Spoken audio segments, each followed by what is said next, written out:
back on the east-west path, heading west, crossing the dunes again. South Australia. First, and we're in South Australia. This is the first dune of the day.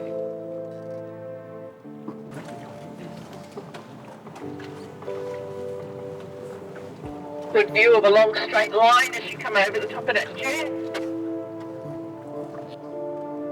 Way up there in the distance.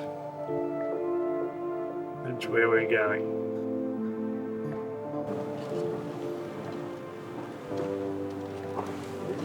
Quite interesting watching the different angles of the vehicles as you come through there, from behind or from in front. It's fascinating from back here, I can assure you.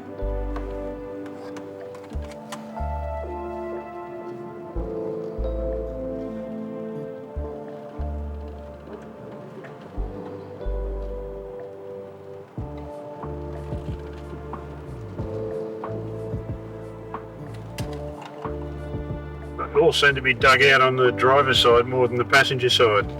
Yep, that's the way the wind's doing at the moment. It just scoops it out. It's all wind erosion, that's all causes it. Thank you.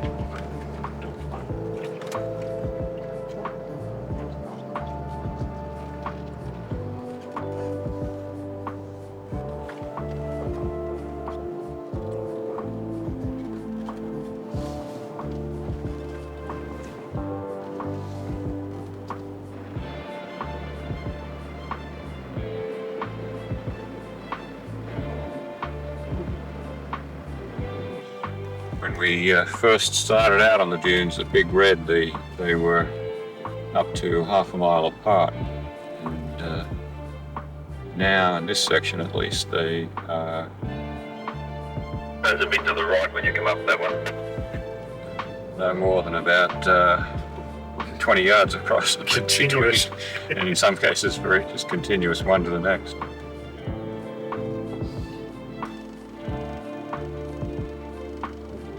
Michael and Raywin didn't quite make that dune, so they're backing back down for another run at it.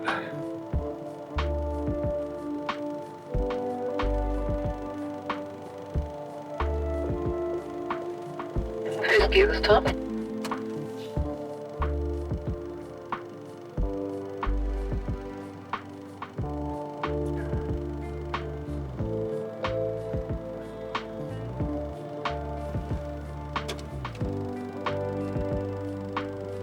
Now it's our turn.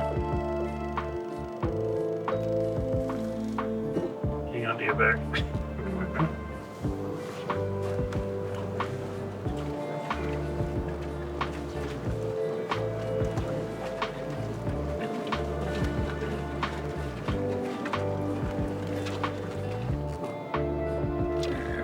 Oh, look, a long flat section. The next one. Quite a bit of dust blowing off through the air here, which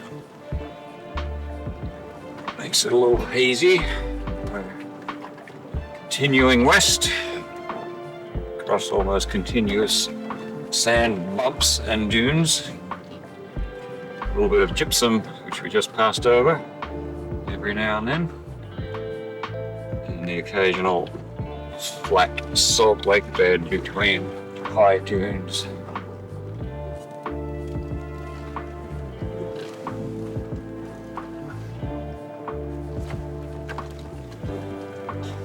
Some of the Crossroad. Oh, and this is a real crossroad out here in the middle of the desert. How about that?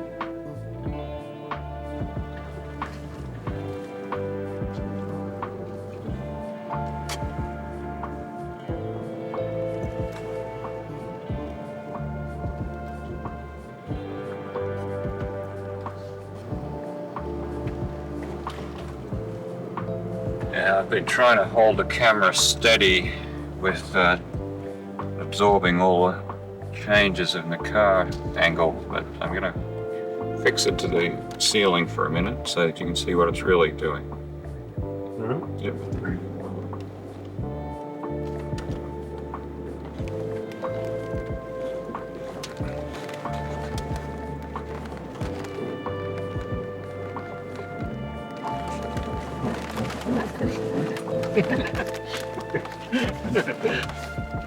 Well, end up with a broken camera if I keep that up.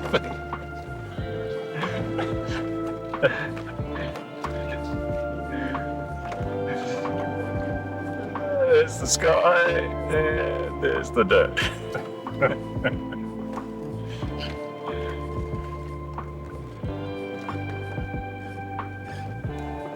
Soaring over a fairly rocky gypsum deposit here.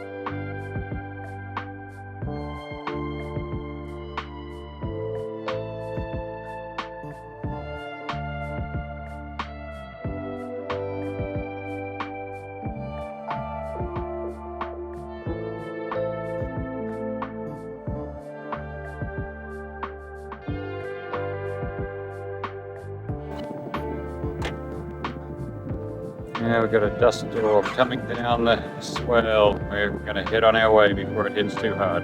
It's Saturday, September 23rd, and we just stopped at the top of that dune for morning coffee. And when we stopped there, it was quite clear all around, but we could see the dust storm way off in the distance.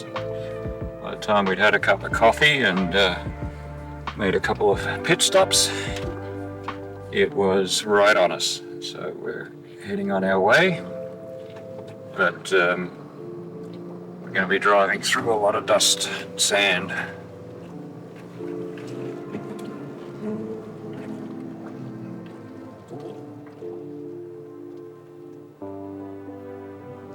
You see it in the air all around here.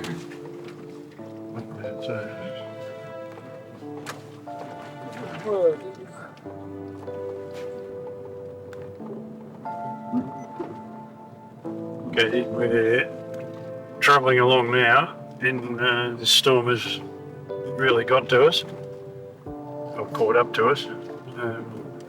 Probably won't come out all that clearly, but you can see that the colouring in front of us is more grey than blue, even though it's still a nice sunny day, or it was. This is a dust cover that's coming from the north. It's blowing straight past us.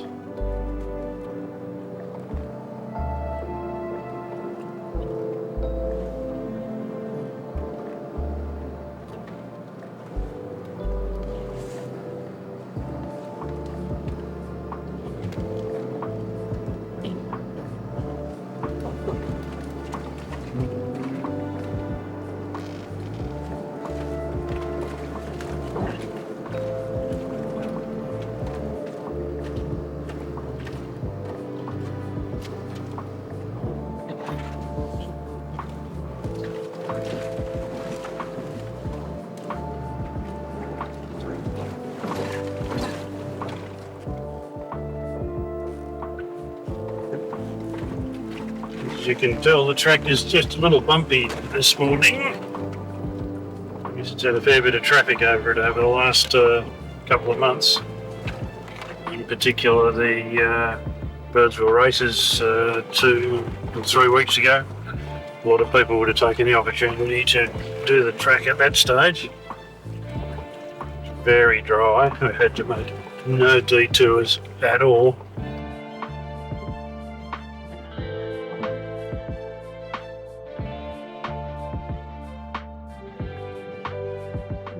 You can see a number of spinifex rings here as you just went past us. There's one. The spinifex starts off as a regular bush, and then it continues to grow out, and the centre dies off, and it just keeps on growing outwards and creating these huge big rings in places.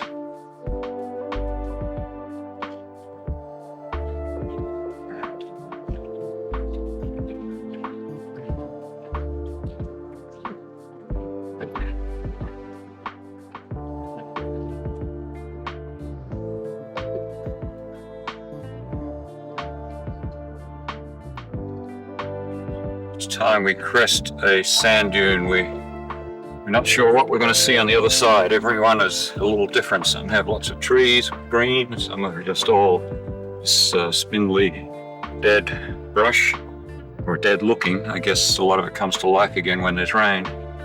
But every one is just a little bit different. Occasionally we come across a valley or a swell that's just full of really good sized trees. Those are few and far between. These bright green ones that we see here are acacias. They really stand out from the rest of the landscape.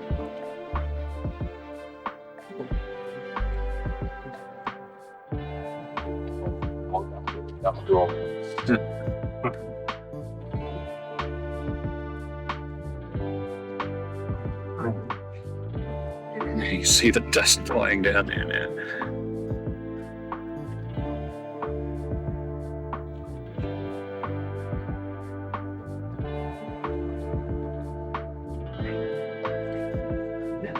One of the dunes, in fact most of the dunes we've covered this morning, seem to have the trail traversing up at an angle across the dune instead of straight up as most of them were yesterday.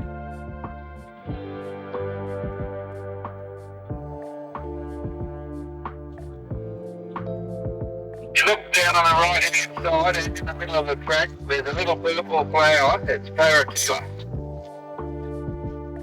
It's been rained through here not long ago.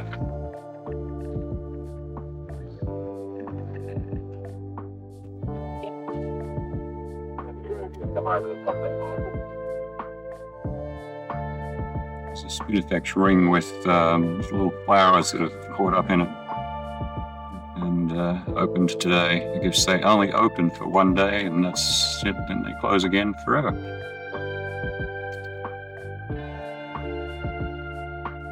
So the dust has cleared up now. It's sun has come out and much cleaner and clearer.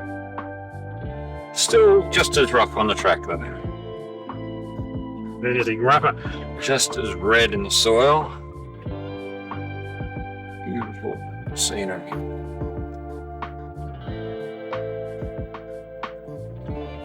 Let's see what comes over this next dune. See if there's a nice view.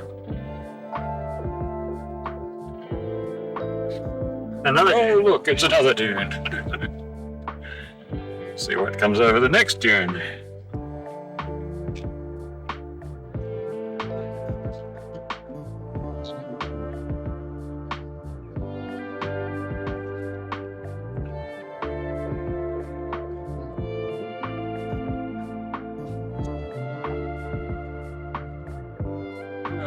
There we go. Good. Just never know what you're going to see.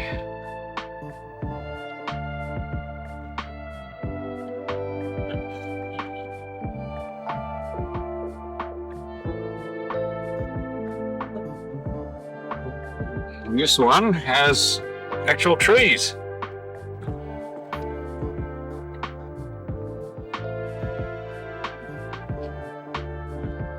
Green leaves on them even.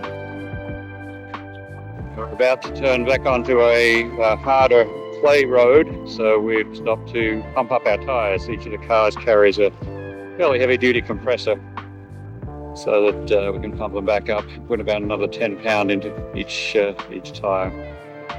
Very hot, windy. It's got to be well over 100 degrees at the moment. And this is the Circle Road, I think. So it's the French line crossing of Simpson Desert that we've just come from, all the way across from Poeppel Corner, 170 kilometres away, 330 to Birdsville. Back on our way again after putting more air in the tyres. So we took them up from about 14 pounds in the front to 26 and up from 18 in the back to 30 pounds. And the reason being that this road now has a cap of hard clay on it, which was most likely done by the oil exploration company. And it's much faster travelling, No loose sand to speak of, but still they probably have more of the corrugations now because they tend to occur when there's more high-speed travel and on the harder road.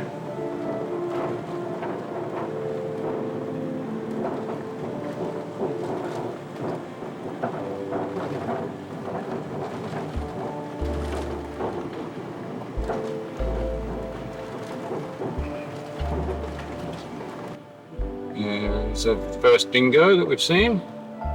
Not paying any attention to us at all, just walking on by, going for a drink of water at the spring that we just passed.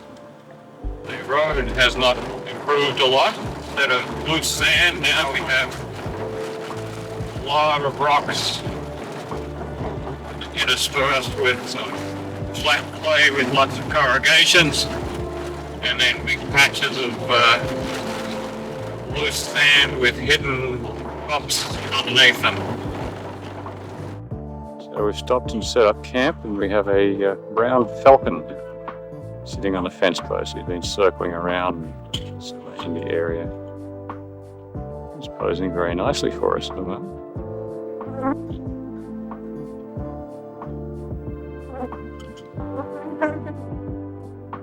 And this is Dalhousie Springs, I believe. There's Tony setting up the fireplace.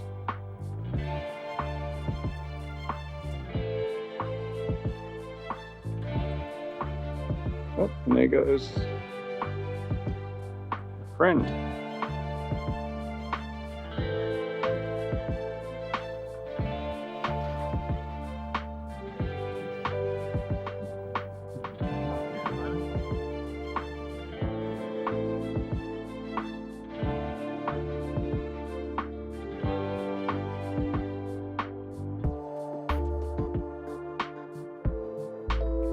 This is the ruins of Dalhousie Homestead that was originally settled here in hope that they could use the natural springs. They dried up here. This is some distance from the hot springs that we swam in this morning. A lot of date palms here as well. Obviously planted by the original settlers here.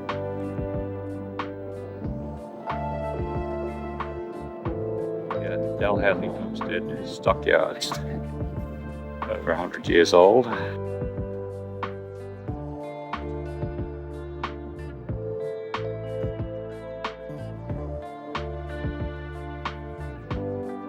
So this is a curly red mulga, Minarichi, which is a member of the acacia family and has a very unique curly bark that just, I guess, just curls off and peels off.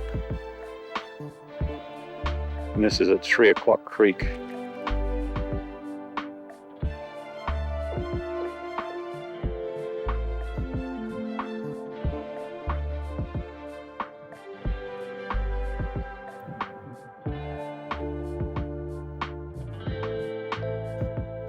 Filling up with water here at one of the bores.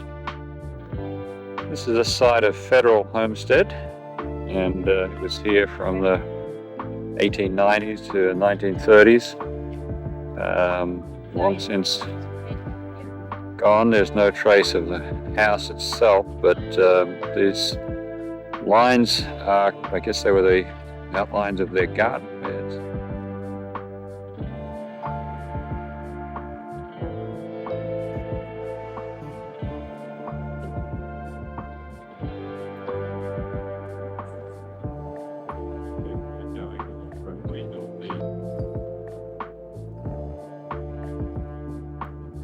Tried it because it's not good anymore. That one's been insured. Here are the stockyards,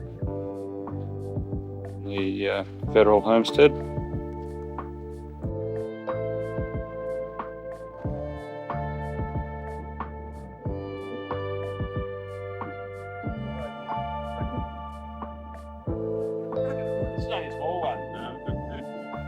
We're walking along here, following our guides through some old areas. And we just noticed that this sign that says buzz off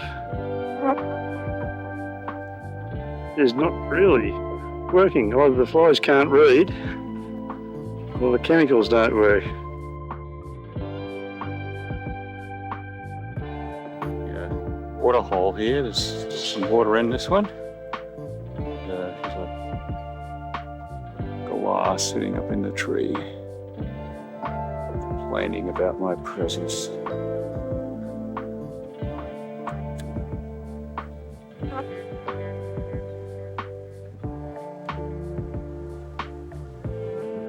Some of his friends have just come back to join him.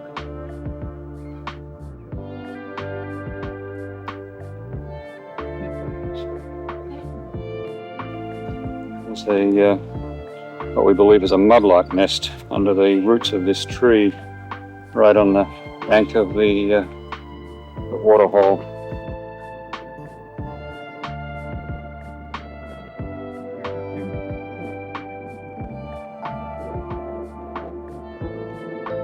Here's our owl sitting over there in a tree. The grass owl that just flew out of that hand-dug well back there. This is the ruins of the Blood Creek homestead. Here he goes. There he goes.